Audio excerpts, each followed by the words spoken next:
Salam jumpa kembali saudara di dalam Daily Wisdom yang membawa pencerahan dalam setiap peristiwa kehidupan hari lepas hari.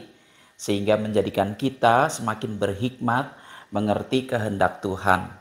Bagaimana dengan kehidupan saudara hari ini? Sudahkah saudara mengucapkan syukur dan berbahagia atas apa yang Tuhan berikan dalam kehidupan saudara? Karena kebahagiaan tidak selalu ada ketika kita kaya. Tema kita hari ini adalah kekayaan dan kebahagiaan.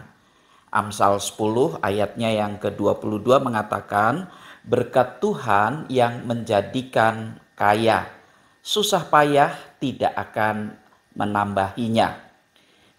Saudara, akhir-akhir ini di dalam media sosial, entah itu di dalam YouTube, Instagram, atau TikTok, kalayak dihebohkan dengan konten-konten dari orang-orang yang seringkali disebut dengan crazy rich atau sultan yang memamerkan kekayaan mereka dengan luar biasa. Ada yang dari kalangan muda membeli private jet, ada yang karena nggak bisa tidur katanya si sultan ini lalu jam 3 pagi beli mobil listrik yang seharga 1,5 M. Dan dia juga membeli kaos dengan harga 300 juta dan dia katakan, oh itu murah. Dan ada juga konten anak muda yang membuang uang begitu saja ratusan juta rupiah dengan mudahnya. Dan mungkin masih ada banyak lagi konten-konten yang lainnya. Saudara yang terkasih, ada satu lembaga penelitian sekuler di USA yang meneliti tentang orang-orang bahagia yang kaya. Karena ini lembaga sekuler, ukuran bahagia pertama adalah banyaknya uang. Maka kemudian lembaga tersebut mensurvei orang-orang kaya miliuner dengan sampel awal sebanyak lebih dari 200.000 orang. Dan dari 200.000 orang itu disaring kadar kebahagiaannya berdasarkan parameter termasuk keluarga tersebut. Nah, hasil saringan terakhir ada sekitar 200 orang yang dianggap sangat berbahagia. Karena selain kaya, bisnisnya luar biasa, menikmati kehidupan dan keluarga mereka juga beres. Dari hasil survei tersebut ditulis di dalam buku karangan Thomas Stanley yang berjudul The Millionaire Man, orang-orang kaya tersebut rata-rata sudah berumur. Mereka adalah orang kaya dalam satu generasi. Artinya bukan kaya warisan, tetapi kaya dengan modal zero alias kerja sendiri. Kemudian orang-orang ini diwawancarai satu persatu secara detail dan disumarikan gaya hidup orang-orang tersebut di dalam 10 gaya hidup yang demikian. Yang pertama, mereka adalah orang-orang yang hemat. Artinya mereka penuh pertimbangan dalam memanfaatkan uang mereka. Untuk beli sesuatu pun mereka berpikir-pikir 20 kali. Tipe orang kaya ini juga mereka tanya sama Tuhan tentang segala sesuatu pengeluaran.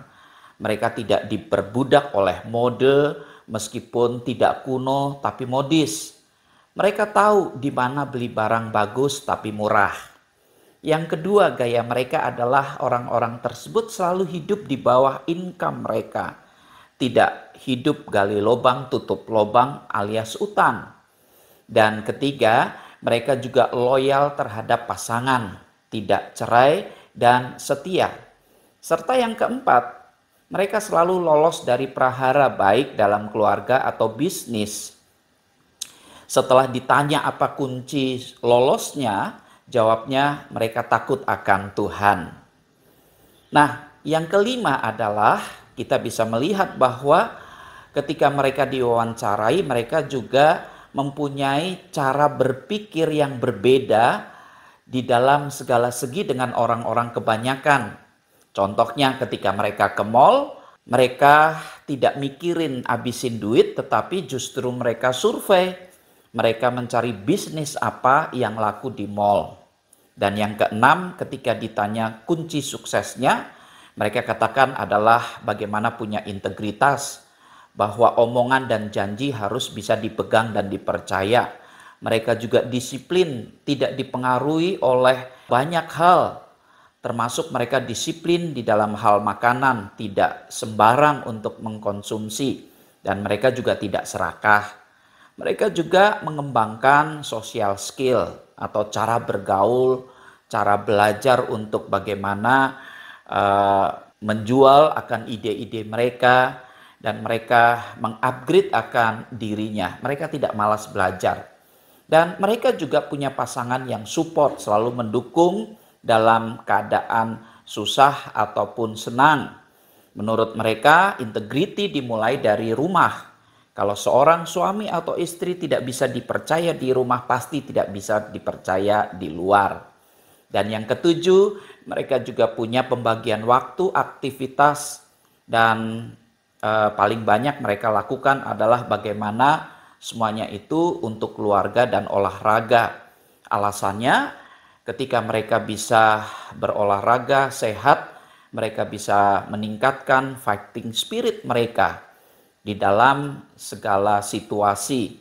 Dan mereka juga memikirkan tentang investment, banyak berdoa, mencari hadirat Allah, belajar firman.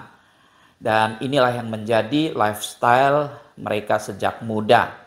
Dan mereka juga membina akan satu hubungan pertemanan dengan sesama.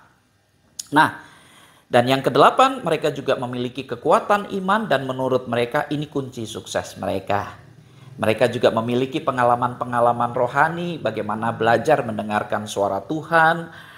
Ketika mereka juga menginginkan untuk membangun bisnis mereka, mereka juga senantiasa melihat apa yang Tuhan inginkan, dan kalau bisa Tuhan menuntun mereka di dalam bisnis mereka. Mereka juga tidak menelan semua tawaran bisnis yang disodorkan kepada mereka. Mereka selalu bertanya ketika mengambil keputusan, apakah ini sesuai dengan kehendak Tuhan atau tidak. Dan yang ke-10, ketika ditanya tentang siapa mentor mereka, jawabnya adalah Tuhan. Nah, saudara yang terkasih, seringkali orang mengukur kebahagiaan dari apa yang mereka miliki, yakni kekayaan. Namun ternyata banyak juga yang melihat bahwa kekayaan yang dalam kaitannya dengan berkat Tuhan justru membuat mereka menjadi bahagia. Dengan demikian, tidak selalu kekayaan itu berbanding lurus dengan kebahagiaan.